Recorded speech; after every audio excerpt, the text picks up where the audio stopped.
En este video quiero hablar de los amplificadores lineales. Esto es porque el amigo Carlos, Charlie Delta 6, Charlie Golf X-Ray de Traiguén Rural, me escribió sugiriéndome que hiciera algo al respecto.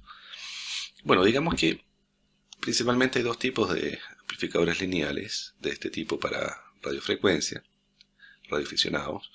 Uno son a tubos, se las reconoce porque tienen aquí dos perillas, una para load y otra para plate. Y existe el otro tipo, que son los amplificadores de estado sólido, con transistores. Estos de acá son a tubos y estos son a transistores. Hay que considerar que tener un amplificador tiene también algunos requisitos. Fundamentalmente tener un buen equipo de radio para tener una transmisión relativamente clara, buenos sistemas de antena. Si se va a transmitir con bastante potencia, entonces no puedo pensar tener antenas que estén mal soldadas o que sean provisorias. Tiene que ser buenas antenas con buenos conectores, buen cable coaxial que resista la potencia. Si uso balunes, ese balón también tiene que ser suficiente para la potencia que estoy trabajando. Y adicionalmente yo necesito un buen sintonizador de antenas también que soporte la potencia. Y yo siempre pienso que los amplificadores lineales en radio son como los automóviles automáticos. Una vez que uno comienza a utilizarlos, y ya es muy difícil que a uno le acomode trabajar sin amplificador. Lo mismo pasa con los automóviles automáticos, ¿no? Si uno ha usado un auto automático, un vehículo automático por un tiempo, la verdad es que se acomoda tanto, es tan cómodo conducirlos que es muy difícil que le acomode nuevamente tener un vehículo manual. Trabajar cómodamente con un amplificador también requiere de disponer de bastante espacio y un buen sistema de una buena antena. Son ideales para casas, para parcelas, para áreas rurales, retiradas, pero hay mucha gente también que los utiliza en edificios, y en casas con relativamente alta densidad de población. Así que todo depende cómo uno calibre los equipos, cómo uno tenga sus sistemas de antena, su sistema de transmisión. Quiero decir que también existe otro tipo de amplificadores que son bastante comunes en Latinoamérica. Son los de tipo italiano. Hay que decir que estos amplificadores no están autorizados para trabajar, para ingresar, para ser importados ni comercializados en los Estados Unidos, ¿no? Por una serie de problemas. Básicamente la cantidad de ruido, de espurias, de interferencias que generan, porque no cumplen ningún estándar mínimo de calidad. Entonces, ese tipo de amplificadores hay que tratar de no considerarlos, sacarlos de la lista. Vamos a comentar algunas preguntas. Por ejemplo, la diferencia que hay entre los amplificadores valvulares y los amplificadores de estado sólido. Potencia. Virtualmente no hay diferencia. En términos de potencia, no es que tener un amplificador de estado sólido limite la potencia. Por el momento, estamos hablando de las potencias que trabajamos los radioaficionados. No es ninguna limitación. Calidad de transmisión. En mi opinión, no hay ninguna diferencia importante, relevante. Tal vez si uno hila muy fino, podría argumentar algo, pero para la calidad de transmisión que nosotros tenemos en radiodifusión, que es bastante angosta, no hay diferencia. No hay diferencia relevante. Yo diría que tampoco hay diferencia en precio. Me explico. Los amplificadores lineales de estado sólido hoy en día no son solamente el amplificador, sino que vienen con muchas otras características.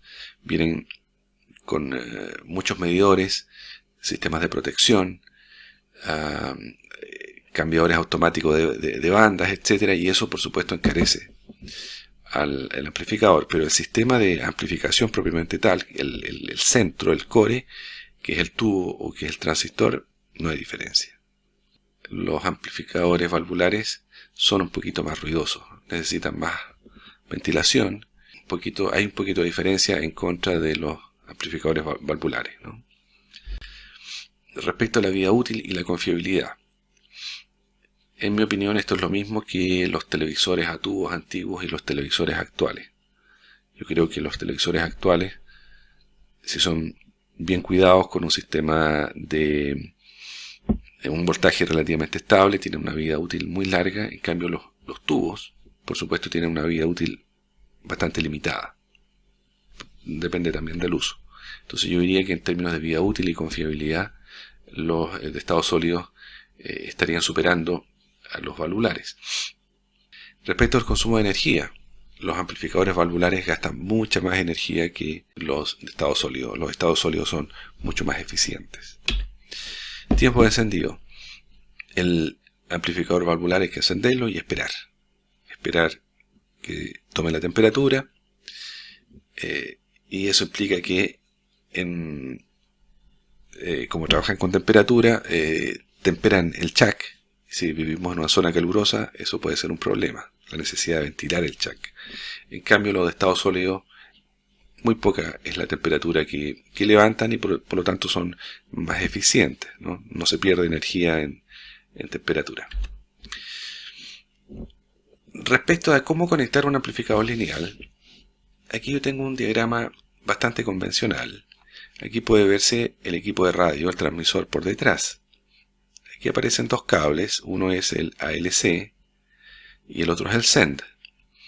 El ALC es un sistema de control de volumen para el amplificador. Entonces el amplificador, cuando está recibiendo demasiada potencia, envía una señal para que se reduzca la potencia del equipo automáticamente y a veces también se reduzca el volumen, la ganancia de audio. Y yo conozco muchos colegas, dentro de los que me incluyo, que no utilizamos este cable, solamente utilizamos este. Este es el cable que activa el amplificador, ¿cierto? Que da el petetazo. El cable send. Este es un cable muy básico, es un RCA. Entonces, ¿cómo controlo la potencia? Bueno, la controlo desde el equipo, desde el HF, desde el equipo de radio. Si quiero sacarle más potencia, yo le doy más potencia al equipo de radio, y si quiero menos potencia también lo controlo desde acá. El amplificador está conectado al equipo de radio a través de un coaxial, ¿cierto? Un chicote, un segmento, y el amplificador envía la señal y la recibe también desde la antena. Esa es la configuración básica, es muy simple. Pero aquí surgen algunos detalles que también son importantes. Primero, ¿necesito yo un sintonizador de antena? Generalmente sí. ¿Y dónde conecto ese sintonizador de antena? ¿Lo conecto aquí o lo conecto acá? Respuesta definitiva, acá, ¿no es cierto? A la salida de la antena, porque lo que yo quiero sintonizar es la línea de transmisión completa, coaxial y antena. Entonces tiene que estar acá. ¿Qué implica eso? Que el sintonizador tiene que ser capaz de trabajar con la potencia que envía el amplificador. Entonces, lamentablemente estos sintonizadores son muy caros, son bastante más caros, ¿no? Y eso es una limitante que uno debe considerar, que si uno quiere trabajar con un amplificador en muchas bandas y las antenas no están todas ok, o quiere subir un poco hacia arriba o hacia abajo de la frecuencia de resonancia, necesita retocar la antena, y no es correcto poner un sintonizador acá, porque si yo pongo un sintonizador aquí, en esta parte, yo lo único que voy a estar haciendo es corregir desde el amplificador hasta el equipo de radio. Pero el amplificador va a seguir trabajando con una antena que está con una impedancia incorrecta. Dependiendo del amplificador y del equipo de radio, es posible que sea necesario poner en este cable, el cable de send, un relé, como este que tengo aquí abajo.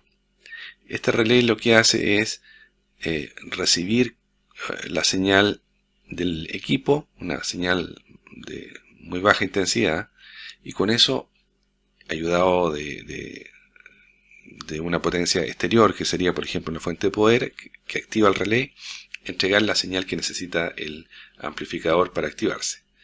Entonces eventualmente es posible que si aquí el equipo de radio no entrega la señal que necesita el amplificador, yo tenga que poner un relé externo.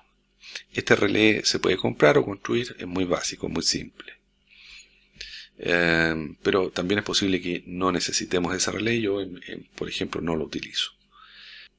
Esta señal que envía el send, también yo podría activarla a través de un micrófono, el PTT del micrófono, a través de un pedal o manualmente. Entonces yo estoy mostrando aquí la forma convencional de activar el amplificador, ¿no? Que es a través de un cable, pero ya digo, hay muchas otras formas alternativas de hacerlo, pero siempre hay que leer las instrucciones, las características del amplificador para ver si hay que hacer alguna adaptación a este cable.